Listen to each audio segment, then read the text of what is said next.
Hello everyone, this is your friend CSDT Saluja welcoming all on our YouTube channel. क्या हाल चाल है बच्चे आप सबके? उम्मीद करता हूँ सब अच्छे होंगे। तो आज बच्चे हम लोग अपने रिवीजन लेक्चर सीरीज़ का लेक्चर नंबर 3 स्टार्ट करने जा रहे हैं। और आज इस पर्टिकुलर वीडियो में हम लोग अपने jurisprudence, interpretation and general law subject के एक नए टॉपिक को स्टार्ट करेंगे, which is law of taught. आज हम इस पर्टिकुलर वीडियो में लॉ ऑफ टॉट के कुछ इंपॉर्टेंट क्वेश्चंस डिस्कस करेंगे। सिर्फ यही क्वेश्चंस नहीं है इस पर्टिकुलर चैप्टर के बच्चे, और भी क्वेश्चंस हैं जो मैं आपको फर्दर वीडियोस में रिवाइज कराऊंगा। बट आज हम इस पर्टिकुलर वीडियो में अराउंड 6 to 7 क्वेश्चंस को डिस्कस करने की कोशिश करेंगे और देखेंगे कि ये 7 इंपॉर्टेंट क्वेश्चंस कैसे हैं और इनका आंसर किस तरीके से फ्रेम करें। तो आइए स्टार्ट करते हैं। अच्छा, मैं अगर पिछली क्लासेस की आपको बात बताऊं तो लास्ट दो लेक्चर्स में हम लोगों ने 2 टॉपिक्स का रिवीजन किया था। एक इंटरप्रिटेशन वाले चैप्टर का, इंटरप्रिटेशन ऑफ स्टैट्यूज का, और एक RTI एक्ट 2005 का। तो उनको रिवाइज ज़रूर करिएगा और उसके बाद इस पर्टिकुलर चैप्टर को आज हम लोग खत्म करेंगे। आइए देखते हैं क्या लिखा है। तो कहते हैं सबसे पहला क्वेश्चन जो आपके सामने लिखा हुआ है, ये लिखा है explain the maxim you be just A B remedium. कहते हैं ये एक मैक्सिम है, एक लीगल मैक्सिम है, और इस मैक्सिम का आपसे एक्सप्लेनेशन पूछा गया है अंडर लॉ ऑफ टॉट। कहते हैं सर क्या हमको ये लीगल मैक्सिम्स याद करनी होंगी? कहते हैं बच्चे ध्यान से सुनना मेरी बात को। कहते हैं आपको एग्जाम में ऐसा नहीं होगा कि इंग्लिश में मैक्सिम लिखी होगी और आपसे उससे लीगल लैटिन मैक्सिम पूछी जाएगी, ऐसा नहीं होगा। हाँ, ये हो सकता है कि आपको लैटिन मैक्सिम दी जाए और आपको उसके बेसिस पे उसका एक्सप्लेनेशन देना हो। तो मैं ऐसे तो नहीं बोलूँगा कि आप इसको पूरा लर्न करिए, आप लर्न नहीं करिए, बट ध्यान रखिएगा कुछ वर्ड्स पे ऐसे फोकस करिए जिस तरीके से आपको ये पता लग जाए कि इस मैक्सिम का एक्सप्लेनेशन क्या होना है। जैसे अगर मैं यहाँ पे आपको बात कराऊँ तो यहाँ पे 2 वर्ड लिखे हैं, एक लिखा है जस JUS और एक लिखा है रेमिडियम। अगर इन 2 वर्ड्स का हम एक्सप्लेनेशन देखें तो हम ऐसे बोलते हैं कि जस का मतलब है इट्स लाइक जुडिशियल अथॉरिटी से, रेमिडियम का मतलब है रेमेडी लेना। तो मैं ऐसे कहना चाहता हूं कि हम जुडिशियल अथॉरिटी से रेमेडी ले रहे हैं इस पर्टिकुलर लीगल मैक्सिम का। ये एक्सप्लेनेशन ध्यान रखिएगा, ठीक है। कहते ध्यान से देखिए क्या लिखा है। पहले सेकंड पैराग्राफ पढ़ते हैं, क्या लिखा है। The maxim you B jus remedium ibi remedium means that where there is a right there is a remedy. ये आपको लिखना बहुत ज़रूरी है, मोस्ट इंपॉर्टेंट पॉइंट है ये। आपको इतनी लाइन तो लिखनी ही पड़ेगी, आपको ये लर्न करना पड़ेगा। कहते हैं लिखा है where there is a right there is a remedy. कहते हैं अगर एक पर्टिकुलर पर्सन के पास कोई लीगल राइट है और अगर उसका वो लीगल राइट वायलेट होता है तो उसकी रेमेडी उसके पास होनी जरूरी है। हम ऐसे बोलते हैं कि if there is a right, अगर हमको कोई भी लॉ, कोई भी स्टैचुरी बॉडी, कोई भी स्टैच्यू अगर हमको किसी भी तरीके का कोई भी राइट देता है तो साथ ही साथ उस राइट के वायलेशन पर हमको उस राइट के वायलेशन पर रेमेडी भी मिलती है। कहते हैं where there is a right there is a remedy. जहां पे भी एक पर्टिकुलर पर्सन को कोई राइट मिलेगा साथ ही साथ उसके वायलेशन की रेमेडी भी मिलेगी। कहते हैं और there is no wrong without a remedy. कहते हैं कोई वायलेशन हो ही नहीं सकता जिसमें रेमेडी ना हो। अगर कोई वायलेशन है तो रेमेडी तो होगी ही होगी। और लॉ ऑफ टॉट हमको उन्हीं रेमेडीज़ के बारे में बताता है। लॉ ऑफ टॉट हमको क्या बताता है? सिविल रॉन्ग्स के बारे में बताता है, ठीक है। कहते ध्यान से देखिए क्या लिखा है। कहते the third condition of liability for a taught is legal remedy. कहते थर्ड कंडीशन, तो सर फर्स्ट और सेकंड कंडीशन क्या है? कहते यहाँ लिखने की ऐसा जरूरत नहीं थी, लेकिन अलग से मैंने एक्सप्लेन किया। देखो यहाँ पे लिखा है। कहते सबसे पहली कंडीशन होती है, देखो यहाँ पे लिखा हुआ है, what are the general conditions for liability in case of टॉट। कहते टॉट के केस में जनरल कंडीशंस कौन कौन सी हैं? तो ध्यान से देखिए लिखा है इन जनरल अ टॉट कंसिस्ट ऑफ सम एक्ट। कहते टॉट है क्या? कहते हैं अगर हम टॉट को एक्सप्लेन करें तो हम ऐसे बोलते हैं, ध्यान से सुनिएगा। कहते टॉट एक तरीके का सिविल रॉन्ग है। टॉट एक तरीके का कैसा है? Civil wrong. लेकिन ध्यान से सुनिएगा, कहते हैं सर सिविल रॉन्ग ना 3 तरीके के हम कैटेगराइज करते हैं। कहते हैं वैसे रॉन्ग 2 तरीके के होते हैं, एक सिविल और क्रिमिनल। क्रिमिनल को हम IPC, CRPC, Indian evidence act, उनमें डील करते हैं, उनको भी छोड़ दीजिए। कहते हैं जो सिविल रॉन्ग होते हैं वो 3 तरीके के होते हैं। एक होता है ब्रीच ऑफ कॉन्ट्रैक्ट। अगर हम 2 पार्टीज़ के बीच में या 2 से ज़्यादा पार्टीज़ के बीच में कोई कॉन्ट्रैक्ट हुआ और कॉन्ट्रैक्चुअल टर्म्स एंड कंडीशंस का वायलेशन हो गया तो that will be termed as a breach of contract और वो सिविल रॉन्ग माना जाता है, ठीक है। फिर इसी तरीके से हम कहते हैं एक होता है ब्रीच ऑफ ट्रस्ट, ठीक है सर। ट्रस्ट की जो रिलेशनशिप ट्रस्टीज़ के साथ होती है उसके रिगार्डिंग ब्रीच ऑफ ट्रस्ट। और एक थर्ड नंबर पे आता है टॉट। इसका मतलब हम ऐसे कहते हैं कि civil wrongs are categorised in 3 forms, breach of trust, breach of contract and टॉट। अब हम ऐसे बोलते हैं कि अगर कोई civil wrong breach of contract है तो वो टॉट नहीं है, अगर कोई civil wrong breach of trust है तो वो टॉट नहीं है, और अगर कोई सिविल रॉन्ग ना ही ब्रीच ऑफ ट्रस्ट है ना ही ब्रीच ऑफ कॉन्ट्रैक्ट है तो फिर बचा ही क्या? टॉट। इसका मतलब हम ऐसे कहते हैं कि all torts are civil wrong. ये हम लोगों ने स्टेटमेंट 100% पढ़ा होगा जब आपने कभी चैप्टर पढ़ा होगा, लेकिन हम फिर भी अगर आपने नहीं पढ़ा तो आप समझिए क्या लिखा है। All torts are civil wrong. कहते हैं सब तरीके के टॉट क्या होते हैं? Civil wrongs. बिल्कुल सही बात है सर, लेकिन but all civil wrongs are not टॉट। कहते हैं ये बहुत इंपॉर्टेंट लाइन है। कहते हैं सारे टॉर्ट तो सिविल रॉन्ग हैं, लेकिन सारे सिविल रॉन्ग टॉर्ट नहीं हो सकते, क्योंकि सिविल रॉन्ग 3 पार्ट के होते हैं, 3 तरीके के होते हैं। एक ब्रीच ऑफ कॉन्ट्रैक्ट भी होता है, एक ब्रीच ऑफ ट्रस्ट भी होता है। ठीक है, कहते हैं अब अगर हम किसी को टॉर्ट में किसी को कवर करना चाहते हैं तो what is the meaning of tort, तो हम ऐसे बोलते हैं a tort consist of some act और ओमिशन। कहते हैं कोई एक्टिविटी की है किसी ने, या किसी को कुछ लीगल ड्यूटी परफॉर्म करनी थी और उसने नहीं की। 2 काम हो सकते हैं, या तो आपने कोई एक्टिविटी की, या कोई एक्टिविटी आपको लीगली करनी चाहिए थी लेकिन आपने नहीं की। तभी देखो यहाँ पे वर्ड लिखा है a tort consist of some act और ओमिशन। सम एक्ट का मतलब you were required to do something, और ओमिशन का मतलब है कि you were required to do something but you have not done it. और सम एक्ट का मतलब है you were required to do something, आपने किया लेकिन उससे दूसरी पार्टी को नुकसान हो गया, या आपकी एक लीगल ड्यूटी थी, आपको परफॉर्म करनी थी, आपने नहीं की, इस वजह से दूसरी पार्टी को नुकसान हो गया। लाइक हम बैंक में जाते हैं तो अब बैंक में कैशियर बैठा होता है, ये उसकी लीगल ड्यूटी बनती है कि वो हमारा कैश एक्सेप्ट करे और कैश को डिपॉजिट करे। लेकिन सर वो कैशियर हमारे अमाउंट को डिपॉजिट नहीं कर रहा, क्या बोल दे वो अपनी लीगल ड्यूटी परफॉर्म नहीं कर रहा? यस। तभी कह रहे हैं a tort consist of some act और omission done by the defendant. Done by the defendant का मतलब दूसरी पार्टी ने कुछ ऐसा किया जिससे नुकसान मेरे को हुआ, तो जिसको नुकसान हुआ वो तो प्लेंटिफ हो गया, जिसने ऐसा किया वो डिफेंडेंट था। कहते हैं ये मार्क कर लीजिएगा, जिसको नुकसान हुआ, या हम ऐसे बोलते हैं जिसको डैमेज हुआ, जिसको नुकसान हुआ वो तो प्लेंटिफ है, और जिसकी वजह से नुकसान हुआ या जिसने गलत किया वो डिफेंडेंट है। और जिसने गलत किया हम उसको लीगली देखो यहाँ पे क्या बोल रहे हैं, tort feasor. Tort feasor is that particular person who have committed the tort, who have committed the civil wrong of tort. ठीक है, तो हम स्टार्टिंग से बोलते हैं, कहते हैं tort consist of some act और ओमिशन, सम एक्ट और omission done by the opposite party. Opposite party का नाम डिफेंडेंट, और लीगली बोलो tort feasor, whereby he has just without just cause or excuse caused some harm to plaintiff.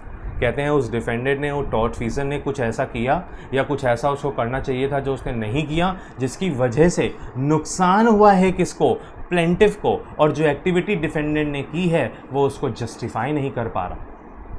जो activity defendant ने की है अगर वो जस्टिफाइड है तो इन दैट सिचुएशन वो टॉर्ट नहीं है, लेकिन अगर वो जस्टिफाइड नहीं है तो फिर वो टॉर्ट है। लाइक एग्जाम्पल तो बहुत सिंपल सा, कहते मैंने किसी एक थर्ड पर्सन को धक्का दे दिया, आई have pushed him from back.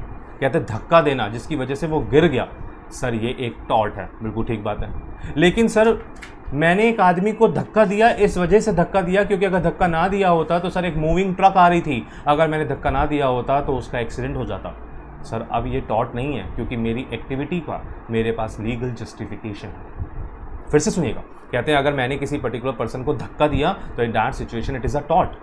अच्छा मैंने धक्का दिया तो I have committed a tort, मैं डिफेंडेंट बन गया, मैं टॉर्ट फीजर बन गया। धक्का देने की वजह से मैंने जिसको धक्का दिया था उसको नुकसान हुआ, सर उसकी बॉडी को हर्ट हुआ होगा, उसको फिजिकल पेन हुआ होगा, उसकी बॉडी को डैमेज हुआ होगा। ठीक बात है सर, क्या वो मेरे अगेंस्ट रेमेडी क्लेम कर सकता है? बिल्कुल कर सकता है सर, लेकिन मेरे को भी मौका दिया जाएगा मेरे उस पर्टिकुलर एक्टिविटी को एक्सप्लेन करने का, और मैं ऐसे बोलूँगा नहीं सर मैंने तो जानबूझ के ऐसे ही धक्का दे दिया था हंसी मजाक में। कहते हैं now it is not legally justified कि why you have pushed that particular person. अब जिसको मैंने धक्का दिया वो प्लेंटिफ है, वो मेरे ऊपर सूट फाइल कर रहा है, सिविल सूट फाइल कर रहा है, मैं डिफेंडेंट हूँ, मैं टॉर्ट फीजर हूँ।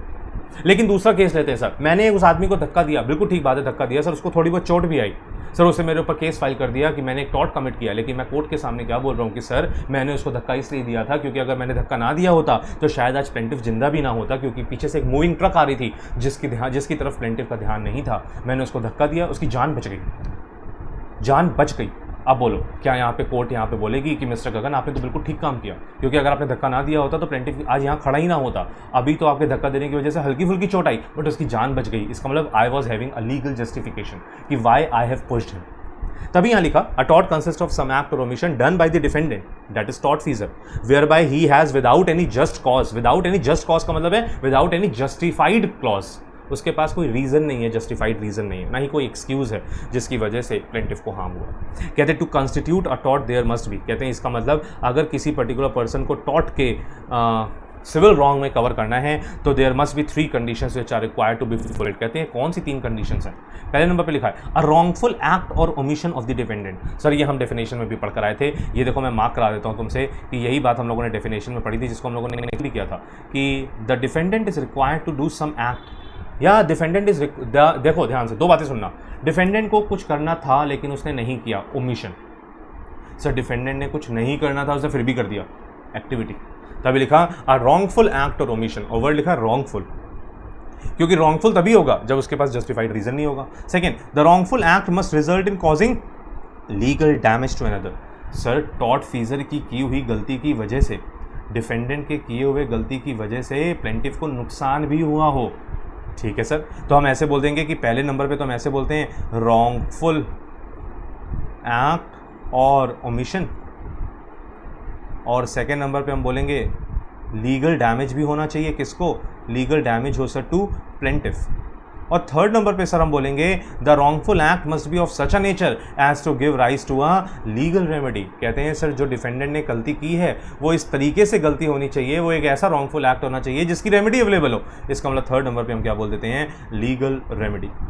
चलो ये क्वेश्चन भी हमारा कंप्लीट हो गया। अब हम आते हैं अपने क्वेश्चन नंबर 1 पे, और क्वेश्चन नंबर 1 पे मैं आपको वापस से रिवाइज कराऊंगा यही वाला पर्टिकुलर क्वेश्चन, और मैं आपसे पूछूंगा कि बताइए टॉर्ट की 3 नेसेसरी कंडीशन क्या थी। सर अभी पढ़ कर आए थे सर, पहले नंबर पे हम लोगों ने पढ़ा था कि there should be any wrongful act और ओमिशन। किसने किया होगा ये रॉन्गफुल एक्ट और ओमिशन, कहते हैं done by defendant, opposite party ने ऐसा किया होगा। बिल्कुल ठीक बात है sir. Second number point sir, legal damage होना चाहिए उस रॉन्गफुल एक्टिविटी और रॉन्गफुल ओमिशन की वजह से। लीगल डैमेज किसको होना चाहिए, टू प्लेंटिफ। बहुत अच्छी बात है, ये भी क्लियर हो गया हमको।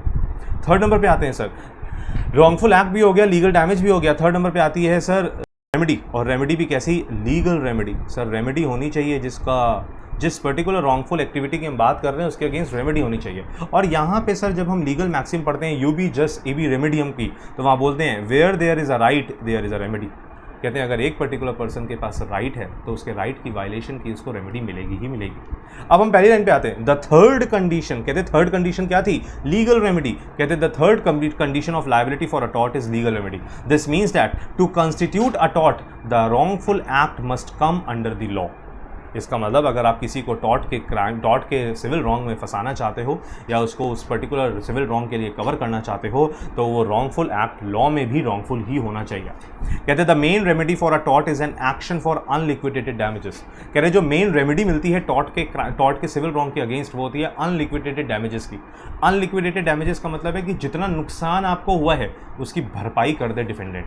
अगर मैं ऐसे बोलूँ कि डिफेंडेंट की गलती की वजह से मेरे को चोट लगी और उस चोट की वजह से मेरे को मेडिकल एक्सपेंसेस खर्च करने पड़ गए 5,000 रुपये के, तो जो कंपनसेशन मिलेगा वो ये होगा कि डिफेंडेंट आप 5,000 रुपये दीजिए प्लेंटिफ को, क्योंकि आपकी गलती की वजह से प्लेंटिफ को 5,000 रुपये के मेडिकल एक्सपेंसेस बियर करने पड़े। ठीक है सर। अनलिक्विडेटेड डैमेजेस और लिक्विडेटेड डैमेजेस का मतलब क्या होता है, लिक्विडेटेड डैमेजेस का मतलब होता है जहाँ पे अमाउंट पहले से सर्टेन हो, क्लियर हो कि इतना अमाउंट ऑफ डैमेज देना पड़ेगा। अनलिक्विडेटेड का मतलब होता है वहाँ पे जहाँ पर अमाउंट सर्टेन ना। ठीक है। कहते हैं although some other remedies are also available like injunction. कहते हैं इंजंक्शन क्या होता है, इंजंक्शन का मतलब होता है बच्चे, तो मैंने स्ट्रिक मार्क इसलिए लगाया जिससे कि मैं आपको एक्सप्लेन करूँ। इंजंक्शन का मतलब होता है स्टे लगाना। स्टे लगाना मतलब कि एक पर्टिकुलर पर्सन की गई एक्टिविटी पे फर्दर टाइम के लिए स्टे लगा दिया गया। मैंने ऐसे बोल दिया कि सर इंजंक्शन, जैसे मान लीजिए कि एग्जांपल देते हैं, मैं ऐसे बोलता हूँ कि एक मिस्टर एक्स हैं जो बार बार मेरी लैंड पर आ जाते हैं, इसको हम बोलते हैं ट्रेसपासिंग ऑफ लैंड। क्या बोलते हैं, trespassing of person in my land. ठीक है। अब मैं कोर्ट से कह रहा हूँ सर इनको परमानेंटली इंजंक्शन दे दीजिए, स्टे लगा दीजिए इनकी इस एक्टिविटी पे और इनको साफ मना कर दीजिए कि ये आज के बाद मेरी लैंड पर एंटर नहीं करेंगे। इंजंक्शन। ट्रेसपासिंग होती है, ट्रेसपासिंग का मतलब होता है कि आप ओनर की परमिशन के बिना आप उसकी लैंड पर एंटर कर रहे हो। सर जब ओनर चाहता ही नहीं है कि वो आप उसकी लैंड पे एंटर करो तो आप उसकी परमिशन के बिना एंटर नहीं कर सकते। अगर आप फिर भी कर रहे हो तो it is trespassing of land. अब आप कोर्ट से इंजंक्शन क्लेम कर रहे हो कि सर मेरे को डैमेज नहीं चाहिए, कोई नुकसान हुआ ही नहीं मेरे को, लेकिन इनको बोलिए कि ये मेरी लैंड पर आज के बाद ट्रेसपासिंग ना करें। ठीक है, इंजंक्शन लग गया। It may be obtained in addition to damages. In addition to damages का मतलब है कि हो सकता है कि उसके आने की वजह से आपको नुकसान भी हो रहा हो, तो आप दोनों रेमेडी क्लेम कर सकते हो। आप यहाँ पे अनलिक्विडेटेड डैमेजेस की भी रेमेडी क्लेम कर सकते हो और साथ ही साथ इंजंक्शन की भी रेमेडी क्लेम कर सकते हो। थर्ड नंबर पर रेमेडी कौन सी आई, स्पेसिफिक रेस्टिट्यूशन। स्पेसिफिक रेस्टिट्यूशन में भी claimed in an action for detention of a chattel. क्या होता है, मतलब डिटेंशन ऑफ अ चैटल का मतलब क्या है, लाइक एग्जाम्पल देते हैं कि आपकी लैंड पर कुछ भेड़ बकरियां आ गई हैं किसी एक पर्टिकुलर पर्सन की। अब आपकी लैंड पर वो भेड़ बकरियां आ गई हैं और आपकी लैंड पे भेड़ बकरियां आने की वजह से आपकी एग्रीकल्चरल लैंड उन्होंने डिस्ट्रॉय कर दी है। आपकी एग्रीकल्चरल लैंड पे क्रॉप थी, ग्रो हो रही थी, और उन भेड़ बकरियों ने वो एग्रीकल्चरल क्रॉप आपकी लैंड की डिस्ट्रॉय कर दी। अब आपको जैसे ही पता लगा, आपने उन भेड़ बकरियों को जो दूसरे की थी लेकिन आपकी लैंड पे आके नुकसान पहुंचा गई थी, आपने सारी चैटल्स को, उन सारी भेड़ बकरियों को इकट्ठा करके वहीं रोक लिया। और अब आप उनके ओनर को बोल रहे हो कि जब तक हमारी क्रॉप जो डिस्ट्रॉय हुई है तुम्हारी भेड़ बकरियों की वजह से, जब तक हमको उसका हर्जाना नहीं मिल जाता हम भेड़ बकरियाँ नहीं छोड़ेंगे। स्पेसिफिक रेस्टिट्यूशन, ठीक है सर। तो मैं ऐसे बोलते हैं, अब हम ऐसे बोलते हैं, अगर हम बिल्कुल इन दोनों क्वेश्चंस के आंसर्स को क्रक्स में लिखें तो हम ऐसे बोलेंगे सर, क्रक्स में लिखते हैं सर, तो हम ऐसे बोलते हैं कि सर टॉर्ट की 3 कंडीशंस होती हैं जो हम लोगों ने पीछे वाले क्वेश्चंस में कवर की, ठीक है सर। पहली condition sir, there should be wrongful act. बगल में ना दिखेगा, अपने मन में बोलिएगा, बोलोगे तो बहुत अच्छी बात होगी, याद हो जाएगा। रॉन्गफुल एक्ट और ओमिशन। फिर सेकेंड नंबर पे सर लीगल डैमेज। फिर थर्ड नंबर पे सर लीगल रेमेडी। और अभी अभी हम लोगों ने लीगल रेमेडी 3 तरीके की पढ़ी। कैसी कैसी पढ़ी सर? सिर्फ क्या यही 3 रेमेडी होती हैं? ऐसा नहीं है, और भी बहुत सारी रेमेडी होती हैं, लेकिन अभी तक हम लोगों ने 3 पढ़ी। कौन कौन सी पढ़ी सर? एक अनलिक्विडेटेड डैमेजेस की। कैसी सर? एक अनलिक्विडेटेड डैमेजेस की। सेकेंड नंबर पे सर हम लोगों ने कौन सी पढ़ी सर? हम लोगों ने पढ़ी एक पढ़ी इंजंक्शन की। कैसी पढ़ी? इंजंक्शन की। एक पढ़ी हम लोगों ने specific restitution of property.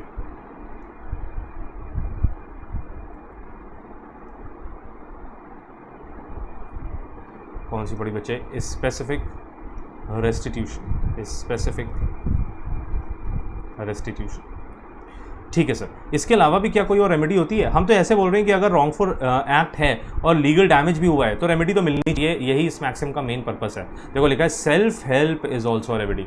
Self help का मतलब है खुद अपनी मदद कर लो, कोर्ट की मदद ना लो।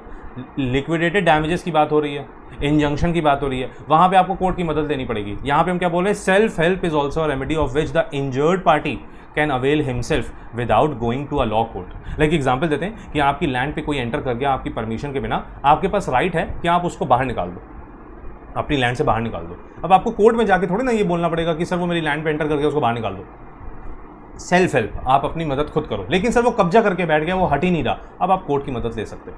लेकिन ध्यान रखना, फोर्स अप्लाई नहीं करोगे। क्या नहीं अप्लाई करोगे? फोर्स, अनरीजनेबल फोर्स अप्लाई नहीं करोगे। कोई आपकी लैंड में आ गया, इसका मतलब ये नहीं आप उसकी जान ले लोगे और उसकी बॉडी को अपनी लैंड से बाहर निकालोगे, नहीं। Unreasonable force should not be applied, ठीक है। Self help is a remedy in which the injured party can avail himself. Sir self help एक ऐसी रेमेडी है जो इंजर्ड पार्टी खुद अपने लिए ले सकती है, कोर्ट में जाए बिना। It does not apply to all torts and perhaps the best example of these to which it does apply is trespass to land. और ये सबसे बेस्ट एग्जाम्पल है जहाँ पे अगर कोई टॉर्ट कमिट हुआ है किसी चीज़ का, ट्रेसपास टू लैंड का, तो सबसे बढ़िया बात है कि जो आपके लैंड पे कब्जा करने की कोशिश कर रहा है या जो आपके लैंड पे इलीगली एंटर कर रहा है उसको आप बाहर निकाल दीजिए, कोर्ट की मदद लेने की जरूरत नहीं। लेकिन सर हर केस में ऐसा होता है? नहीं, हर केस में ऐसा नहीं हो सकता। एक एग्जाम्पल दिया, देखिए लिखा, if A finds a drunken stranger in his room. कहते हैं ए को पता लगता है कि एक ड्रंकेड पर्सन है, एक पिया हुआ पर्सन है, दारू पिया हुआ पर्सन है, और एक स्ट्रेंजर है जो उसके रूम में घुस आया है, who has no business to be there in it, जिसका आपके रूम में आने का कोई मतलब नहीं है, आप उसको जानते भी नहीं हो, एंड इज दस अ ट्रेसपास। और ये एक ट्रेसपासिंग है क्योंकि स्ट्रेंजर आपकी लैंड पर एंटर कर गया है और आपकी बिना परमिशन से, you don't even know him. कहते हैं he, that is a, is entitled to get rid of him. कहते हैं यहाँ पर ए के पास पूरा राइट है कि वो अपनी मदद खुद करे और वो उस ड्रंकेड पर्सन को अपनी लैंड से बाहर निकाल दे, अपने रूम से बाहर निकाल दे, if possible without force. But if that would not be possible with such force as the circumstances of the case may warrant. कहते हैं वैसे तो आप कोई भी फोर्स अप्लाई ना करें, लेकिन उस टाइम पर अगर हल्की फुर्सी फोर्स अप्लाई करके आप उसको अपनी लैंड से निकाल सकते हो तो जरूर निकालिए, ठीक। अब आता है हमारे पास अगला question. Now what is, right a short note on the following.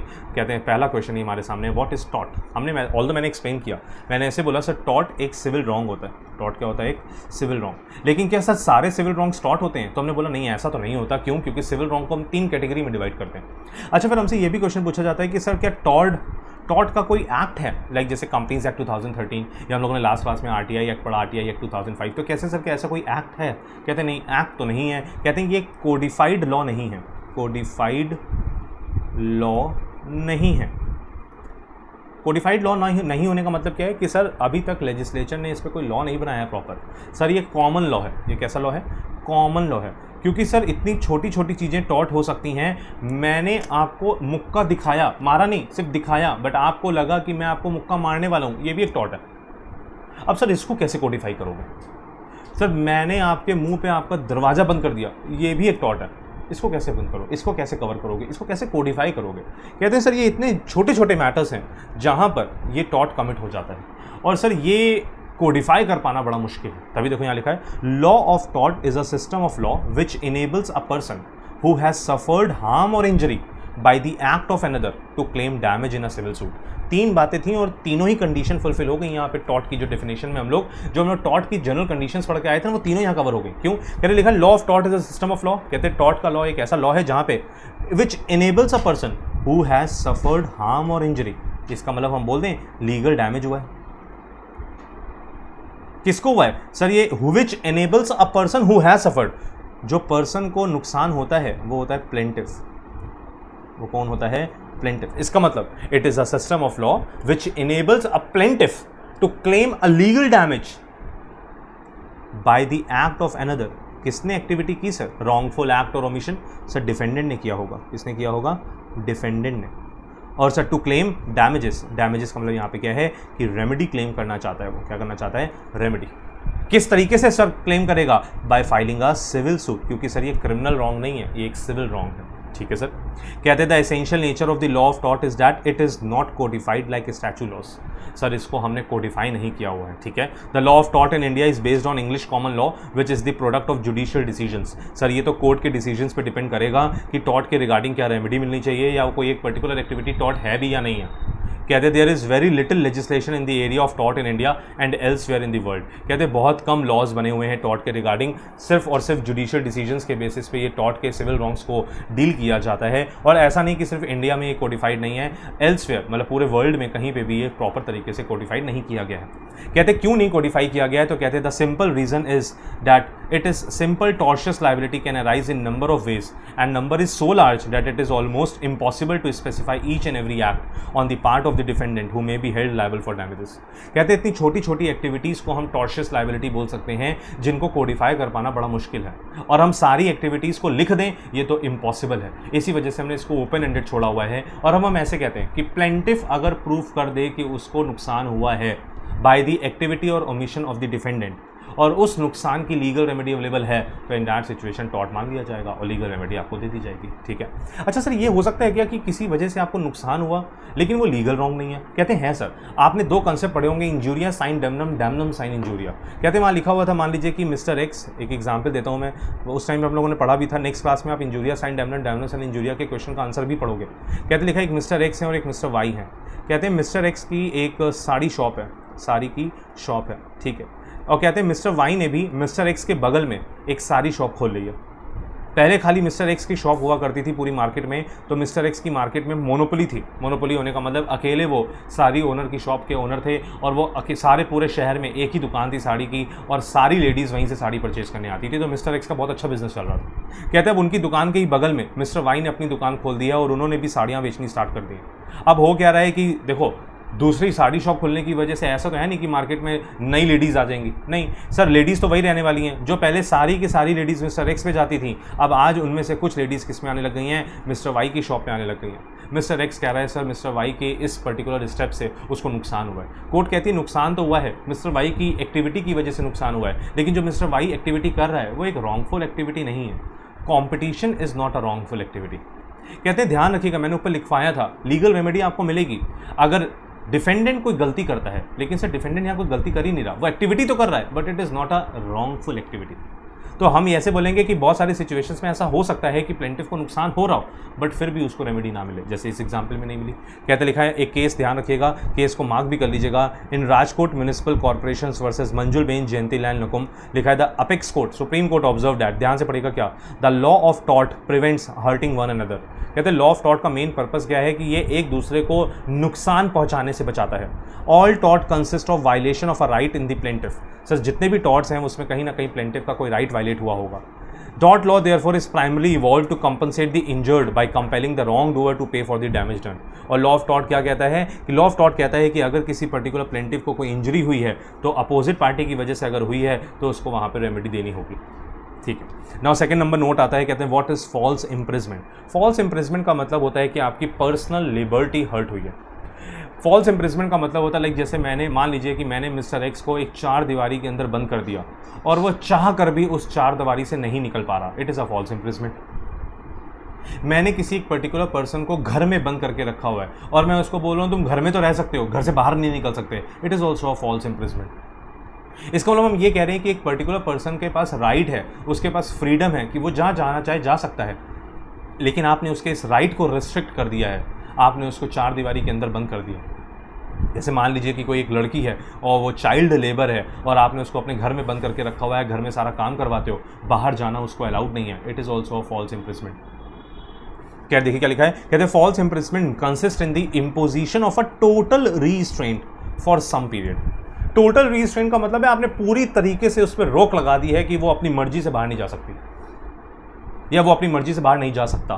ध्यान रखना, दो तरीके के रीस्ट्रेंट होते हैं, एक होता है टोटल रीस्ट्रेंट, एक होता है पार्शियल रीस्ट्रेंट। ध्यान से सुनिएगा, कहते हैं मान लीजिए कि ये एक स्ट्रीट है, ये एक स्ट्रीट है, यहाँ घर बने हुए हैं, यहाँ घर बने हुए हैं, ये भी घर बने हुए हैं, ये भी घर बने हुए। अब ध्यान से सुनिएगा सर, पहले टाइम पे ऐसे होता था, लाइक हम लोग के टाइम पे भी ऐसा होता था, मैं भी बहुत पुराना नहीं हुआ लेकिन फिर भी कहते हैं हम लोगों ने ऐसा देखा है कि सर छोटे शहरों में क्या होता था, ये एक स्ट्रीट है सर, गली बनी हुई है, स्ट्रीट है सर, और इस स्ट्रीट में लोगों इस घर में सर किसी की शादी है, इन्होंने यहाँ पे क्या कर दिया, इस गली में ही टेंट लगा दिया। क्या लगा दिया? टेंट। अब मेरी बात को सुनिएगा सर, ये एक रोड जा रही है ऐसे, एक रोड जा रही है सर ऐसे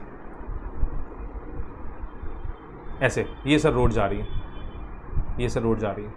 अब मान लीजिए कि जो इस घर में रहता है, इस घर में उसको अपने घर जाना है, तो सर वो करता क्या था, या तो यहाँ से आता था या तो यहाँ से आता था, इधर मुड़ जाता था और इधर मुड़ने के बाद यहाँ से अपने घर चला जाता था। लेकिन सर जब आज यहाँ पे ये मिस्टर एक्स का घर था, सर मिस्टर एक्स अपने घर जाना चाहते हैं, वो जैसे ही इस रोड से इधर मुड़े, ओ आगे तो टेंट लगाए, डीजे बज रहा है सर, यहाँ तो शादी हो रही है। मिस्टर एक्स कह रहे मैं अपने घर कैसे जाऊँ, कोई रास्ता ही नहीं छोड़ा आपने तो। अब वो इस घर में गए, बोलते भैया तुम्हारी शादी के चक्कर में मैं अपने घर नहीं जा पा रहा। सर शादी किसके घर पे? हम कहते हैं मिस्टर एस के घर में शादी है, मिस्टर एस मीन्स शादी। कहते हैं मिस्टर एक्स आप हमारे पड़ोसी हैं, आप हमारी बात को समझिए, आपको भी हमने इनविटेशन दी हुई है, इसी टेंट में आपने भी खाना खाने आना है। मिस्टर एक्स कह रहे हैं यार ये तो तुमने मेरे लिए रास्ता रोक के रख दिया, ये तो मेरी फ्रीडम ही खत्म होगी, मैं अपने घर नहीं जा पा रहा, मेरी पर्सनल लिबर्टी हर्ट हो रही है। मिस्टर एस कहते हैं मिस्टर एक्स सर हमारे गली के बगल में भी एक गली जाती है, ये लीजिए, और ये गली से अगर आप जाएंगे तो ऐसे घूम के अपने घर की तरफ आ सकते हैं। तो सर हमने आपका पूरा टोटल रिस्ट्रेंट नहीं किया, सिर्फ पार्शियल रिस्ट्रेंटमेंट हुई है। कैसी हुई है? पार्शियल। एक रास्ता आपके लिए बंद है लेकिन दूसरा रास्ता आपके लिए खुला हुआ है। क्या ये एक फॉल्स इम्प्रिजमेंट माना जाए अंडर टॉट? कहते नहीं। क्यों? क्योंकि यहाँ पे वर्ड क्या लिखा हुआ है? Total restraint. कहते पार्शियल रिस्ट्रेंट को हम यहाँ पर फॉल्स इम्प्रिजमेंट नहीं मानते अंडर टॉट। हाँ, क्रिमिनल रॉन्ग्स में हम पार्शियल रिस्ट्रेंटमेंट को क्रिमिनल रॉन्ग मान लेते हैं, क्राइम मान लेते हैं, लेकिन टॉट नहीं मानते। तभी लिखा false imprisonment consist in the imposition of total restraint for some period. Sir आपने कितनी देर के लिए उसको बंदी बनाकर रखा है? मैं कह रहा हूँ 1 मिनट के लिए भी क्यों ना बना के रखा हो, it is also false imprisonment. कहते हैं हाउएवर शॉर्ट, भले ही फिर वो जितना भी छोटा क्यों ना हो, upon the liberty of another, और आपने रोक लगा दी है एक दूसरे पर्टिकुलर पर्सन की लिबर्टी पर, उसके फ्रीडम पर, विदाउट सफिशिएंट लॉफुल जस्टिफिकेशन। अच्छा मान लीजिए, जैसे एग्जांपल देता हूं कि आप एक रूम में बैठे हुए हैं, लाइक मान लीजिए आप एक होटल रूम में हैं और मैंने आपके रूम की बाहर से डोर लॉक कर दिया, कुंडी लगा दी। क्या ये एक फॉल्स इम्प्रिजमेंट है? यस, क्योंकि अब आप होटल के रूम से बाहर नहीं आ पा रहे। कह रहे लेकिन बाहर ना आग लग गई थी। चलो छोड़ो, आग लग जाएंगे तो दरवाजा खोल दिए जाएंगे, छोड़ो सब छोड़ो। सर बाहर ना टेररिस्ट अटैक हो गया था, इसलिए रूम में लॉक लगा दिया गया। क्या बताइए, अब जस्टिफाइड रीजन है आपको रूम के अंदर बंद करने का? बिल्कुल नहीं। बंद करते तो गोली की आवाज सुन के बाहर आते, गोली खा जाते। इसका मतलब यहां पे ऐसे बोल रहे हैं, फिर देखिए लिखा है लॉफुल जस्टिफिकेशन। डिफेंडेंट को अपनी बात को, अपनी एक्टिविटी को, अपने ओमिशन को प्रूव करने का मौका दिया जाएगा। अगर डिफेंडेंट ने जो एक्टिविटी की है या जो ओमिशन किया है, अगर वो जस्टिफाइड है तो इन दैट सिचुएशन उसके अगेंस्ट कोई एक्शन नहीं लिया जाएगा। अब स्टार्टिंग से पढ़ते हैं। कहते हैं फॉल्स इम्प्रिजमेंट का मतलब है कि एक रोक लगा देना, टोटल रिस्ट्रेंटमेंट लगा देना, भले ही छोटे से छोटे पीरियड के लिए, भले ही लंबे से लंबे पीरियड के लिए, upon the liberty of another without any lawful justification. It means unauthorised restraint on a person's body. आपने एक पर्टिकुलर पर्सन की बॉडी की मूवमेंट पे रोक लगा दी। What happens in false imprisonment is that a person is confined within certain limits so that he cannot move about or so his personal liberty is infringed। बहुत important line है कि एक particular person को आपने confine करके रख दिया है, रोक कर रख दिया है किसी एक पर्टिकुलर लिमिटेड एरिया में, और आपने उसको इस तरीके से रोक कर रखा है कि वो कहीं और नहीं जा पा रहा, उस पर्टिकुलर एरिया के बाहर नहीं जा पा रहा। तो कहते हैं ये यहाँ पर हम बोलेंगे कि उस पर्टिकुलर पर्सन की पर्सनल लिबर्टी इन्फ्रिंज हो रही है, उसका राइट इन्फ्रिंज हो रहा है, उसका राइट वायलेट हो रहा है। Infringement means violation. कहते हैं it is a serious violation of a person's right and liberty whether being confined within the 4 walls और by being prevented from living place where he is. अब भले ही आप उसको 4 दीवारी के अंदर बंद करो या एक घर के अंदर बंद कर दो और बोलो इस घर से बाहर नहीं जा सकते। मैं कहता हूँ आप इस शहर से बाहर नहीं जा सकते, ये भी एक रिस्ट्रेनमेंट है। कहते हैं if a man is restrained by a threat of force from living his own house, कहते हैं आप ऐसे बोल दिया कि घर से बाहर निकलोगे तो गोली मार देंगे, this is also false imprisonment. बंदा अपने घर से बाहर नहीं निकल पा रहा, डर के मारे कि बाहर निकलेगा तो गोली पड़ जाएगी, it is also false imprisonment. ठीक है, कहते हैं क्रिमिनल लॉ में दोनों चीज़ें कवर होती हैं, लेकिन यहाँ सिविल लॉ में, लॉ ऑफ टॉर्ट में सिर्फ टोटल रीस्ट्रेंटमेंट कवर हो रहा था। तभी यहाँ पे लिखा हुआ है under criminal law whether the restraint is total और partial the same is actionable. So criminal law में तो दोनों ही एक्टिविटीज़ को गलत माना गया है। रॉन्गफुल कन्फाइनमेंट मतलब हम ऐसे बोल रहे हैं पूरी तरीके से रोक लगा देना या थोड़ी रोक लगाना, पार्शियल रीस्ट्रेंटमेंट करना, दोनों को ही इलीगल माना गया। A partial restraint is not actionable under the civil law. बहुत इंपॉर्टेंट पॉइंट है sir, partial restraintment civil law में कवर नहीं होता, हाँ क्रिमिनल लॉ में ये कवर हो जाता है। Thus when a man is prevented from going to a particular direction but is free to go to any other direction और to go back, there is no false imprisonment. जैसे हमने आपको example दिया था कि रोड, उस गली में जाने के 2 रास्ते थे, एक रास्ता बंद था बट दूसरा खुला हुआ था, तो ये एक टॉर्ट नहीं है। ठीक है, कहते हैं for false imprisonment the detention should be without any lawful justification. हम ऊपर ही पढ़ चुके।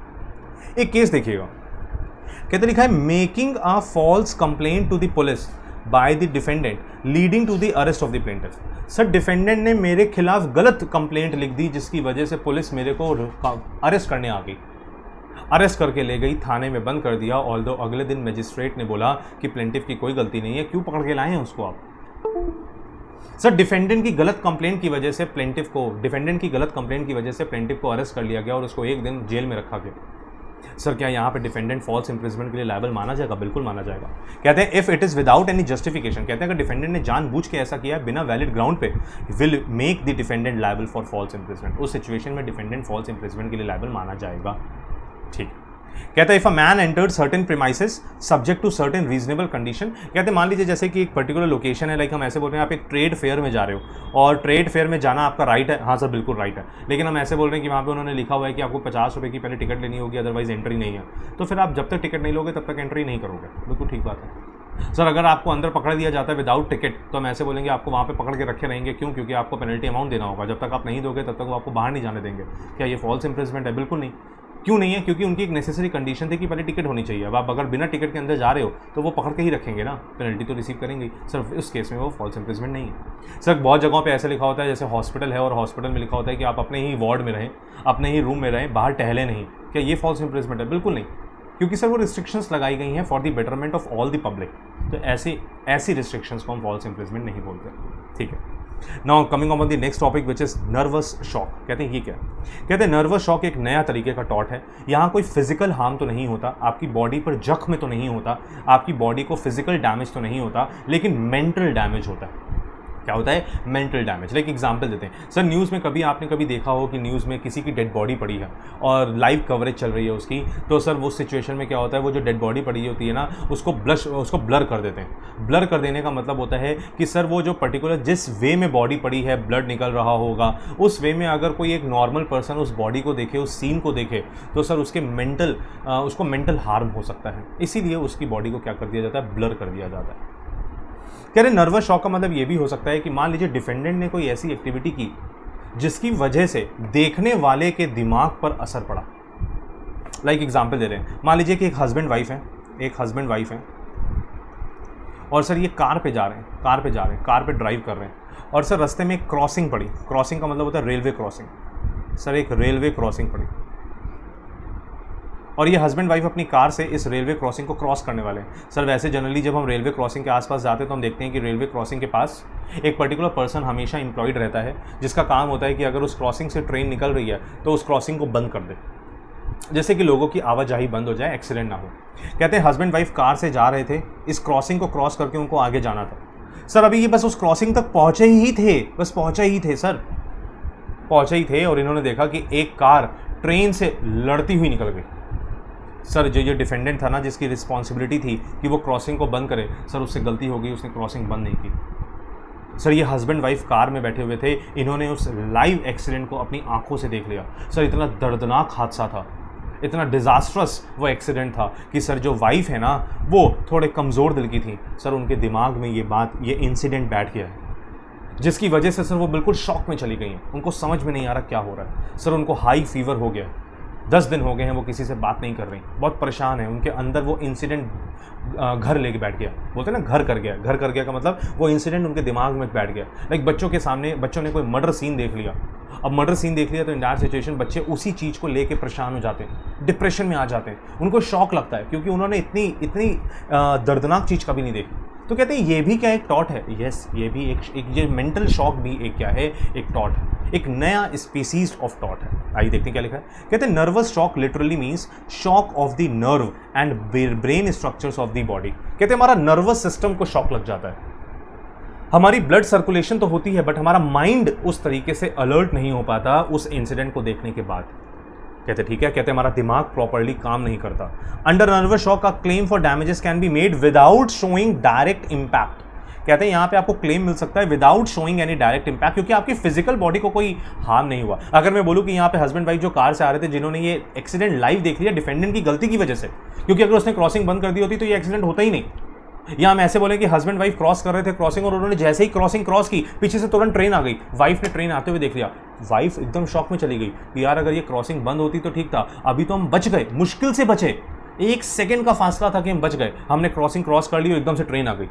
अगर 1 सेकंड भी लेट हो जाते तो शायद हम ट्रेन के आगे आ जाते और हमारा पता ही नहीं चलता हम कहाँ गए, ना हमारी कार मिलती ना हम मिलते। कहते हैं इन दिस सिचुएशन वाइफ कह रही है ये डिफेंडेंट की गलती है सर, डिफेंडेंट की गलती की वजह से ही तो ये ऐसा एक्टिविटी हुआ, हम शॉक में चले गए सर, एकदम से बचे, हमारा एक्सीडेंट होते होते बचा है बिल्कुल, हमने एकदम से आती हुई ट्रेन, अपनी तरफ आती हुई ट्रेन देखी है सर, 1 सेकंड का फासला था बस, हम बच गए, नहीं तो हमारी गाड़ी को टक्कर लग जाती। जो वाइफ है या मान लीजिए उस कार में हस्बैंड वाइफ के साथ उनका बच्चा भी बैठा हुआ था, 6 साल का 7 साल का छोटा बच्चा था, उसने एकदम से स्पीड में आती हुई ट्रेन देखी, वो शॉक में चला गया। शॉक में जाने का मतलब ये नहीं है कि वो कोमा में चला गया, शॉक में जाने का मतलब है कि उसको मेंटल हर्ट हुआ है सर, उसका दिमाग काम नहीं कर रहा, डिप्रेशन में चला गया है, परेशान है, 10 दिन से किसी से बोल नहीं रहा, फीवर चढ़ा हुआ है सर, ये एक मेंटल शॉक है। कहते हैं और fear of immediate personal body injuries. कहते हैं फियर था उसको, एक डर था कि अगर वो एक्टिविटी हो जाती तो उसको बॉडीली इंजरी हो जाती, क्योंकि अगर उस सिचुएशन में वो गाड़ी अगर 1 सेकंड की डिफरेंस से वो क्रॉस तो कर गई, ना करती तो शायद उस एक्सीडेंट का, उस पर्टिकुलर कार का एक्सीडेंट हो जाता। कहते हैं thus it provides relief when a person may get physical injury not by an impact. Fever हुआ, फिजिकल इंजरी है, लेकिन डायरेक्ट इंपैक्ट की वजह से नहीं, किसी ने उसको लाठी नहीं मारी, किसी ने उसको गोली नहीं मारी, किसी ने उसके ऊपर तलवार नहीं चलाई, but merely by the nervous shock through what he has seen और हर्ड। सर जो उसने देखा, जो उसने सुना, उसकी वजह से उसको नर्वस शॉक हुआ। Causing of nervous shock itself is not enough. कहते हैं सिर्फ शॉक लग जाने से काम नहीं चलेगा सर, प्रूव करना होगा दैट सम इंजरी और illness must take place as a result of the emotional disturbance, fear और सॉरो। सर ऐसा भी हो सकता है कि एक पर्टिकुलर पर्सन को मेंटल हर्ट तो हुआ, लेकिन सर उसकी बॉडी इस तरीके की है, बॉडी इस तरीके का मतलब वो इमोशनली इतना स्ट्रांग है कि उसको कुछ फ़र्क नहीं पड़ा। लाइक ऐसे होते हैं, बहुत लोग ऐसे होते हैं जो एक्सीडेंट रोड पे देखते हैं और उनके सामने एक्सीडेंट हो जाता है, बट वो मेंटली इतने स्ट्रांग होते हैं कि उनसे उनको कोई इम्पैक्ट नहीं पड़ता। लेकिन सर कुछ लोग थोड़े छोटे दिल के होते हैं, थोड़े इमोशनल ज़्यादा होते हैं, और इन दैट सिचुएशन सर अगर उनको वो इमोशनली उस एक्टिविटी से डिस्टर्ब हो जाएं तो उनको नर्वस शॉक की रेमेडी का बेनिफिट मिल सकता है। ठीक है, कहते हैं नर्वस शॉक में भी कॉज्ड बाय वर्ड्स और एन एक्ट ऑफ डिफेंडेंट। कहते हैं ये जो नर्वस शॉक होता है ये कहानी सुना के भी हो सकता है या किसी एक्टिविटी की वजह से भी हो सकता है जो डिफेंडेंट ने की है। It may be induced by some accident due to defendant's negligence. कहते हैं सर ये किसी एक एक्सीडेंट की वजह से भी हो सकता है जो डिफेंडेंट की नेग्लिजेंस की वजह से हुई, जो हम लोगों ने मार्क भी किया। ठीक है सर, कहते हैं the plaintiff could suffer nervous shock by witnessing personal injury और एक्सीडेंट और destruction of his property caused by defendant's wrongful act. कह रहे हैं सर ऐसे मान लीजिए जैसे कि 2 पर्सन है, मिस्टर एक्स और एक मिसेस एक्स। सर इन्होंने बहुत पैसा जोड़ जाड़ के अपना एक डबल स्टोरी घर बनाया है। सर इन्होंने बहुत मेहनत की, बहुत पैसा कमाया, तब जाके ये डबल स्टोरी घर बना पाए हैं, एक अपना हाउस कंस्ट्रक्ट कर पा पाए हैं। इससे पहले ये रेंट पे रहते थे। कहते हैं सर जब डबल स्टोरी मकान बन गया, ये अपने नए मकान में शिफ्ट हो गए, अभी सिर्फ 2 ही महीने हुए हैं सर इनको नए मकान में शिफ्ट हुए, MCD वाले आ गए, म्यूनिसिपल कॉर्पोरेशन डेवलपमेंट आ गया। MCD वाले कहते हैं मिस्टर एक्स मिसेस एक्स आपकी जो ये डबल स्टोरी घर बनाए ना ये इलीगल है। सर ये इलीगली बना है, ये प्रॉपर तरीके से नहीं बना। All the mister x Mrs x का घर बिल्कुल लीगल तरीके से बना है, लेकिन MCD वालों से गलती हो गई, वो बोल रहे हैं कि मिस्टर एक्स मिसेस एक्स आपका घर इलीगली बना है, और वो बुलडोजर लेकर आ गए और उन्होंने इनका घर तोड़ दिया। बाद में ये प्रूफ हो गया कि मिस्टर एक्स और मिसेस एक्स का घर लीगल था। अब बताइए क्या मिस्टर एक्स, क्या MCD की गलती की वजह से ऐसा हुआ, और मिसेस एक्स ने जब अपने घर को टूटते हुए देखा जो इतने अरमानों से उन्होंने बनाया था, मिस्टर एक्स और मिसेस एक्स इस पर्टिकुलर इंसिडेंट को बर्दाश्त नहीं कर पाए और वो एक तरीके से उनको मेंटल हार्म हुआ, उनको मेंटल हर्ट हुआ। सर उन्होंने अपनी पूरी ज़िंदगी की कमाई इस घर को बनाने में लगाई थी, इतने टाइम से वो किराए के घर पे रह रहे थे, अपने घर में शिफ्ट हुए अभी 2 ही महीने हुए थे और उनकी आंखों के सामने उनका घर तोड़ दिया गया। सर वो भी एमसीडी की गलती की वजह से, कोई जस्टिफाइड ग्राउंड नहीं था, एमसीडी ज़बरदस्ती किसी दुश्मनी की वजह से उन्होंने ऐसा कर दिया। क्या बताइए, यहाँ पे मिस एमसीडी की गलती की वजह से मिस्टर एक्स मिसेस एक्स को जो मेंटल एगनी हुई है, जो हार्म हुआ है, क्या उसकी रेमेडी उनको मिलनी चाहिए अंडर नर्वस शॉक? बिल्कुल मिलेगी। कहते यही तो है नर्वस शॉक। कहते लिखा under the case of nervous shock the plaintiff has to prove the following things. कहते हैं अगर वो नर्वस शॉक का बेनिफिट लेना चाहता है तो प्लेंटिफ को 2-3 बातें प्रूव करनी होंगी। पहली चीज, he has to show the necessary chain of causation between his psychiatric illness and the death और इंजरी ऑफ वन और more parties caused by the defendant's wrongful act. Sir उसको ये प्रूव करना होगा कि डिफेंडेंट की हुई नेग्लिजेंस की वजह से या डिफेंडेंट की हुई गलती की वजह से हमारा मेंटल हार्म हुआ है। Second number, the plaintiff need not be in the area of physical injury to himself. It is enough that he so placed that a shock can be caused by him by seeing or hearing something. कह रहे हैं ऐसा हो सकता है कि defendant को शायद प्लेंटिफ जानता भी ना हो, बट फिर भी डिफेंडेंट की गलती की वजह से प्लेंटिफ ने ऐसा कुछ देख लिया, कुछ ऐसा सुन लिया जिसकी वजह से उसको मेंटल हार्म हुआ, then also it will be covered. Third नंबर, कहते हैं the plaintiff will have to show close relationship of love and affection with the primary victim and also that with his proximity to the accident was sufficiently close in time and space.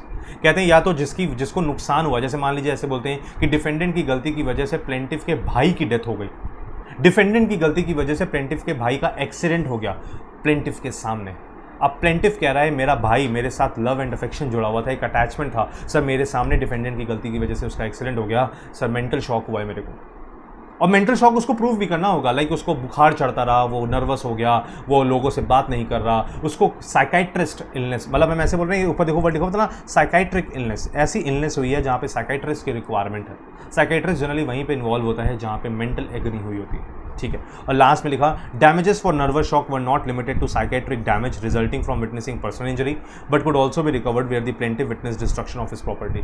Sir ये जरूरी नहीं है कि सिर्फ accident ही यहाँ पे cover हो रहा है, और भी बहुत सारी एक्टिविटी यहाँ पे कवर हो सकती है, ठीक है। आगे बढ़ते हैं सर, नेक्स्ट क्वेश्चन पे आते हैं, नेक्स्ट शॉर्ट नोट पे आते हैं। What is defamation? डिफेमेशन का मतलब होता है मानहानि। मानहानि का मुकदमा होता है। मानहानि का मुकदमा का मतलब डिफेमेशन। डिफेमेशन का मतलब आपकी रेपुटेशन को हार्म पहुंचाया गया। सर आपकी रेपुटेशन को, आपकी पब्लिक इमेज को हार्म पहुंचाया गया। मैंने ऐसे बोला कि मिस्टर एक्स जो कि एक पब्लिक फिगर है, पब्लिक उनको जानती है, और मैंने उनको बोल दिया कि आपने ऐसा ऐसा किया, ऑल्दो आपने ऐसा कुछ नहीं किया। कह रहे हैं हम ऐसे बोल रहे हैं कि आप मार्केट में पब्लिक में एक पर्टिकुलर पर्सन की रेपुटेशन को हार्म पहुंचा रहे हो, ऐसा कुछ बोल रहे हो उसके लिए, या ऐसा कुछ कह रहे हो उसके लिए, या ऐसा कुछ लिख रहे हो उसके लिए जिसकी वजह से पब्लिक के सेंटिमेंट्स आपकी तरफ आ गए और उसके अगेंस्ट चले गए, और जो आप फैक्ट्स लोगों को बता रहे हैं वो गलत फैक्ट्स हैं। कह रहे ध्यान से देखिए क्या लिखा। कहते हैं defamation is an attack on the reputation of a person. कहते हैं एक पर्सन की रेपुटेशन पर आप अटैक कर रहे हो और गलत बातें बता रहे हो पब्लिक को, जिसकी वजह से एक पर्टिकुलर पर्सन की गलत इमेज बन रही है मार्केट में। ऑल्दो आप ऐसे हो नहीं, जैसे मैं बोल रहा हूँ कि मिस्टर एक्स ऐसे हैं, मिस्टर एक्स तो ये गलत काम करते हैं, मिस्टर एक्स के ऊपर तो केसेस चल रहे हैं, मिस्टर एक्स ने तो मर्डर किया है, ऑल्दो मिस्टर एक्स ने ऐसा कुछ नहीं किया, तो मैं मार्केट में उनकी गलत इमेज क्रिएट कर रहा हूँ, ये डिफेमेशन है। कहते हैं it means that something is said और done by a person which affects the reputation of another. Mark करिएगा, समथिंग इज सेड और डन, या तो कुछ कहा या कुछ किया जिसकी वजह से दूसरे पर्टिकुलर पर्सन की मार्केट में इमेज डाउन हो रही है। सर ये मार्केट में इमेज का मतलब क्या है? सर हर एक पर्टिकुलर पर्सन की क्या रेपुटेशन है मार्केट में? यस, मार्केट का मतलब है जो लोग उसको जानते हैं वो उसके बारे में क्या सोचते हैं। हर एक पर्टिकुलर पर्सन का एक सर्कल होता है, हर एक पर्टिकुलर पर्सन का कुछ जानने के वाले लोग होते हैं, और जो जानने वाले लोग हैं वही उसके लिए मार्केट है।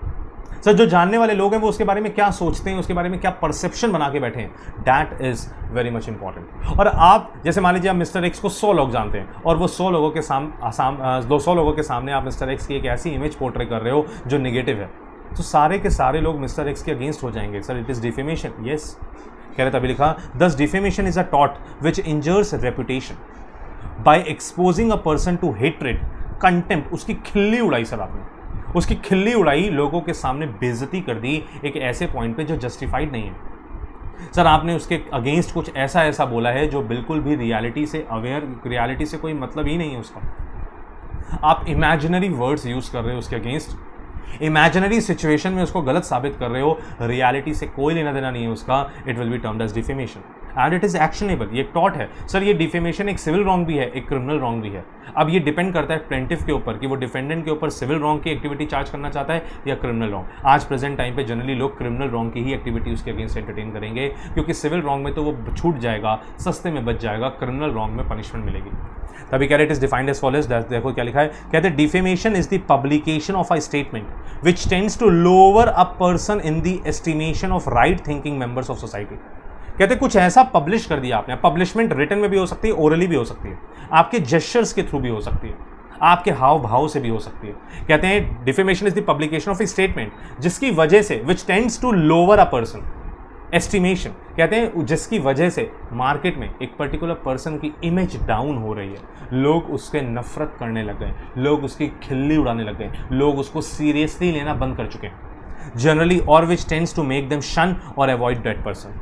या आप उस पर्टिकुलर पर्सन की इमेज बिल्कुल ड्रास्टिकली जीरो पे ले आए हो, कोई भी उस पर्टिकुलर पर्सन से कांटेक्ट नहीं करना चाहता आपकी बताए हुए स्टेटमेंट्स की वजह से, और जो आप स्टेटमेंट्स बता रहे हो सर वो सच नहीं है, क्योंकि अगर वो सच होगा तो आप डिफेमेशन के एक्शनेबल टॉट में फंसोगे ही नहीं। क्योंकि अगर आप लोगों को सच्चाई बता रहे हो तो ये टॉट नहीं है। हाँ, लेकिन गलत बता रहे हो तभी ऊपर लिखा था विदाउट जस्टिफिकेशन और लॉफुल एक्सक्यूज, क्योंकि आप जो चीज़ें बता रहे हो उसका कोई जस्टिफाइड ग्राउंड ही नहीं है, तो फिर वो डिफेमेशन है। कहते हैं it is important to note that defamation is both a civil as well as a criminal wrong.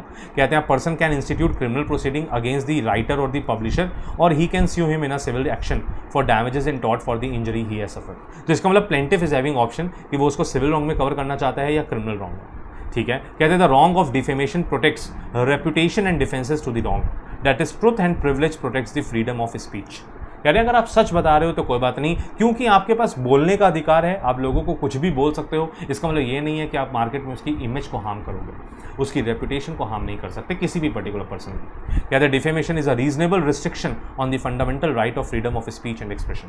कहते हैं वैसे तो हमारे पास एक राइट है, right of freedom of speech and expression, हम कोई भी स्पीच दे सकते हैं, अपने आप को किसी भी तरीके से एक्सप्रेस कर सकते हैं, लेकिन आप अपने स्पीच और एक्सप्रेशन पे एक रिस्ट्रिक्शन लगा के रखिए, इस राइट पर एक रिस्ट्रिक्शन लगा के रखिए। आप ज़बरदस्ती किसी के लिए गलत नहीं बोल सकते। ठीक है, तो अब हमारे यहाँ पे बहुत सारे क्वेश्चंस बच्चे कंप्लीट हो गए। अगर मैं आपको स्टार्टिंग से बताऊं कि कौन कौन से कवर हम लोगों ने कर लिए क्वेश्चन, तो सबसे पहले हम लोगों ने एक लीगल मैक्सिम को कवर किया जिसका नाम था यूबी जस्ट ईबी रेमेडियम, जो साफ कहता था where there is a right there is a remedy. ठीक है, सेकंड नंबर पे हम लोगों ने एक शॉर्ट नोट्स पढ़े, 4 तरीके के शॉर्ट नोट पढ़े। टॉट के बारे में पढ़ा, फॉल्स इंप्रिजमेंट के बारे में पढ़ा, नर्वस शॉक के बारे में पढ़ा, डिफेमेशन के बारे में पढ़ा। बिल्कुल ठीक बात है सर। उसके बाद हमने क्वेश्चन वो कर लिया what are the different general conditions for liability in case of टॉट। 3 तरीके की कंडीशन पढ़ी, wrongful act, wrongful omission, second number पे लीगल डैमेज, थर्ड नंबर पे लीगल रेमेडी। अब आते हैं अपने लास्ट सेकंड क्वेश्चन पे। 2 क्वेश्चन और हम लोग डिस्कस करेंगे यहाँ पे, और उसके बाद हम इस पर्टिकुलर वीडियो को कंप्लीट करेंगे। कहते हैं जो डिफेमेशन अभी आप पढ़कर आए ना, ये 2 तरीके के होते हैं। एक होता है लिबल, एक होता है स्लेंडर। लिबल का मतलब होता है जब आपने कोई ऐसी रिप्रेजेंटेशन की है किसी एक पर्टिकुलर पर्सन के अगेंस्ट जो कि एक परमानेंट फॉर्म में है, लाइक आपने न्यूज़पेपर में पब्लिश कर दिया, मैगजीन में लिख दिया, फिल्म बना दी, एक स्टैचू क्रिएट कर दिया, सो जिसकी वजह से अब जब वो एक पर्टिकुलर पर्सन एक फिल्म देखेगा तो वो एक पर्टिकुलर पर्सन की निगेटिव इमेज को याद करेगा। कहते हैं अगर आपने किसी के लिए कुछ बोला है तो ये टेम्परेरी फॉर्म है। तभी देखो लिखा है libel is a representation made in some permanent form like in written words through pictures. आपने पेंटिंग बना दी सर। कैरिकेचर्स, कैरिकेचर्स का मतलब है इट्स लाइक आपने किसी की इमेज को पोर्ट्रे किया है। सिनेमा फिल्म्स, एफएगी, एफएगी इज ऑल्सो अ स्टैचू, एक मूर्ति। A recorded words in a cinema film, both the photographic part of it and the speech which is synchronized with it amounts to tort। कहते हैं जब हम सिनेमा फिल्म की बात करते हैं तो सिनेमा फिल्म में ऑडियो भी होता है और विजुअल भी है, वीडियो भी आ रही है, ऑडियो भी है, और दोनों एक साथ सिंक्रोनाइज होकर चलते हैं। सर अगर वहाँ पे आपने कोई ऐसी इमेज किसी एक पर्टिकुलर पर्सन की पोर्ट्रे की है जिसकी वजह से उसकी नेगेटिव इमेज बनकर आ रही है, लाइक एक मूवी आई थी the accidental prime minister Manmohan Singh के ऊपर, वहाँ पे मनमोहन सिंह की इमेज 2 तरीके की एक्सप्लेन की गई, एक बहुत पॉजिटिव इमेज भी और एक नेगेटिव इमेज भी पोर्ट्रे की गई। अगर तो वो सच है तो वो डिफेमेशन नहीं है, लेकिन अगर वो सच नहीं है तो डिफेमेशन है, क्योंकि उससे मनमोहन सिंह की इमेज हार्म हो रही है। कहते similarly matter recorded on a gramophone disc is libel. कहते ग्रामोफोन डिस्क, वो ग्रामोफोन होता है उसमें क्या होता है, वो रिकॉर्डेड हो जाता है। जब रिकॉर्डेड हो जाता है, जब उसकी डिस्क को कभी भी प्ले करोगे तो वो वही वर्ड्स बोलेगा जो आपने रिकॉर्ड किए हैं, तो it is also a permanent form of defamation. कहते हैं ऑल्दो जब हम ग्रामोफोन को सुनते हैं तो वहाँ पे दिखाई तो कुछ नहीं देता, कहते though it is address to the ear only and not to the eye, but then also it is defamation. कहते हैं नाउ स्लेंडर की बात करें तो it is a temporary form of statement. कहते हैं slander is the publication of a defamatory statement in a transit form. Transit का मतलब क्या है, टेम्परेरी फॉर्म। कौन सा फॉर्म? Temporary form. कहते हैं like statement of temporary nature such as a spoken word gestures. कहते हैं slanders are like rumours and gossips address to the ear of the listener. Defamation through a parrot would thus be slander. Parrot मतलब आपने एक तोते को कुछ समझा दिया है कि जब ये मिस्टर एक्स आए ना तो इनके अगेंस्ट गलत गलत बातें करिएगा। तोता क्या है? तोता इज लाइक अ बर्ड। आपने जो उसको सिखाया वो बोल रहा है, सर ये भी एक स्लैंडर है, ये भी एक डिफेमेशन। कहते हैं generally punishment for libel is more severe than slander, क्योंकि जो लिबल है ये एक परमानेंट फॉर्म ऑफ डिफेमेशन, ये लंबा इंपैक्ट डालता है। स्लैंडर में तो क्या होता है, आपने आज बोला कल लोग भूल जाएंगे फिर भी, लेकिन परमानेंट फॉर्म ऑफ जो डिफेमेशन है विच इज़ मोर सीरियस। कहते हैं डिफेमेशन इज टॉट as well as a crime in India, हम ऑलरेडी पढ़ चुके हैं। In India both libel and slander are treated as a crime. India में लिबल को भी क्रिमिनल रॉन्ग माना गया है, स्लैंडर को भी लीगल रॉन्ग माना गया है। Under section 499 of IPC it recognises both libel and slander as an offence. ठीक है, however taught in criminal law are restricted then in law of taught. ये हम ऊपर ऑलरेडी डिफेमेशन में डिस्कस कर चुके थे। आओ अब अपने लास्ट क्वेश्चन पे आते हैं। लास्ट क्वेश्चन हमसे पूछता है explain the vicarious liability of the employer for the taught committed by it's independent contractor. Now what is vicarious liability? वैसे तो हम ऐसे बोलते हैं कि जो पर्टिकुलर पर्सन गलत करता है, जैसे हम लोग बोलें कि अगर डिफेंडेंट ने रॉन्गफुल एक्ट किया, wrongful act is done by defendant, तो सजा भी किसको मिलेगी? डिफेंडेंट।